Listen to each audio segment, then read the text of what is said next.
रत्नागिरी जिल्ह्यातील लांजामधल्या अंजनारीमधील दत्त मंदिर हे पाण्याखाली गेलंय। काजळी नदीला पूर आलाय आणि त्याच्यामुळे मंदिरात पाणी शिरलं। लांजामध्ये रात्रीपासून मुसळधार पाऊस पडतोय।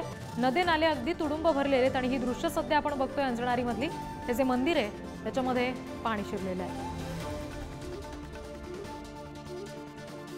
काजळी नदीला पूर आलाय आणि या मुसळधार पावसामुळे आणि नदीच्या पुरामुळे या मंदिरामध्ये पाणी शिरलेलं आहे। दत्त मंदिर आहे हे अंजनारीमधलं, जिथे लांजामध्ये होणाऱ्या या मुसळधार पावसामुळे प्रचंड पाणी शिरलेलं आहे। सगळे नदी नाले तुडुंब भरून वाहत आहेत।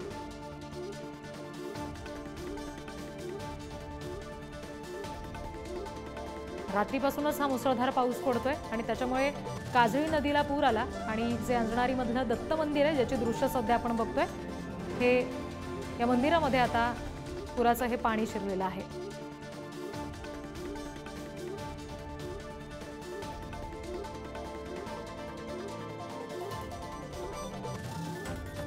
रेड अलर्ट रत्नागिरीला दिला गेलेला आहे पावसाचा आणि लांजामध्ये मुसळधार पाऊस पडतोय। अगदी रात्रीपासूनच हा पाऊस आहे आणि ही संततधार असल्यामुळे नदी नाले सुद्धा तुडुंब भरून वाहत आहेत। मंदिरात सुद्धा पाणी शिरलंय दत्त मंदिरात।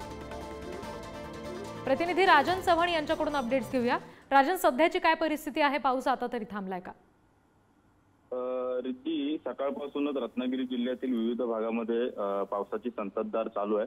त्यात जर बघायला गेलं तर लांजा तालुक्यात पाऊस हा मुसळधार प्रमाणात पडतोय। लांजा तालुक्यामध्ये अंजनारी हे जे गाव आहे तेथील जे दत्त मंदिर आहे हे काजळी नदीच्या जवळपास आहे आणि काजळी नदी ही आता ओसंडून वाहताना दिसते, इशारा पातळीच्या वर वाहताना दिसते। त्यामुळे तिच्या पात्राच्या नजीक असलेले जे दत्त मंदिर आहे ते देखील आता पाण्यात गेलेले आहे। रात्रीपासूनच लांजा तालुक्यात मुसळधार पाऊस पडतोय आणि त्यामुळे आता या दत्त मंदिर परिसरामध्ये 3 ते 4 फुटांपर्यंत पाणी गेलेले आहे। त्यामुळे आता तेथील स्थानिक प्रशासनाने देखील नागरिकांना आता सतर्क राहण्याचा इशारा दिलेला आहे। पण आता जर रत्नागिरी जिल्ह्यात पाहिलं तर रत्नागिरी जिल्ह्यामध्ये आता पावसाची संततधार चालूच आहे।